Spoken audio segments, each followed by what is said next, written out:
we live in a culture of fame and awards and glamour and stars. You know, here in Southern California, we have the Walk of Fame and the stars for all those well-known celebrities. And we have award shows like the Emmys, and each season we're crowning new sports champions. There's this whole genre of TV shows that are about finding the next star in different areas of music. And there's this whole industry built around how to promote yourself on the web, because if you can get enough YouTube followers or whatever, you can make a lot of money. So boy, it's a culture that's all about promoting yourself.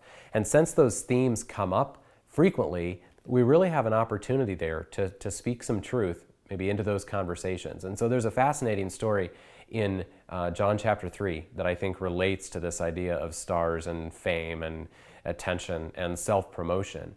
And basically, John's followers come to him in John chapter 3, and they say to him, John, you're losing your popularity to somebody else. Somebody basically is stealing your brand. And what's so startling is that John replies to them and basically says, exactly right. That is just what's supposed to happen. And what he says in John 3, verse 30 is, he must increase, but I must decrease. And of course, the he is Jesus. Jesus must increase, but I must decrease. What a contrast that is with our culture of self-promotion. And John's saying, no, somebody else needs to be promoted. Now, why is that? Well, it's because John knew this Jesus is amazing. I mean, one of the things he goes on to say is, the Father loves the Son and has given all things into his hand. This Jesus is King of Kings, John knows. Don't promote me. Promote him. Make a big deal out of him.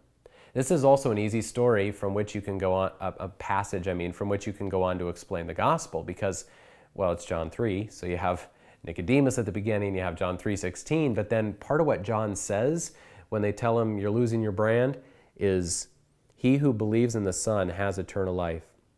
But he who does not obey the Son will not see life, but the wrath of God abides on him. That's part of his answer when they say, hey, John, you're losing your popularity. And he says, no, Jesus has got to increase, but I have to decrease. So if you find yourself in one of those conversations about stars or award shows or champions or fame or whatever it might be, maybe you could bring up the story in John 3 about the man who insisted that somebody else needed to be on the red carpet instead of him.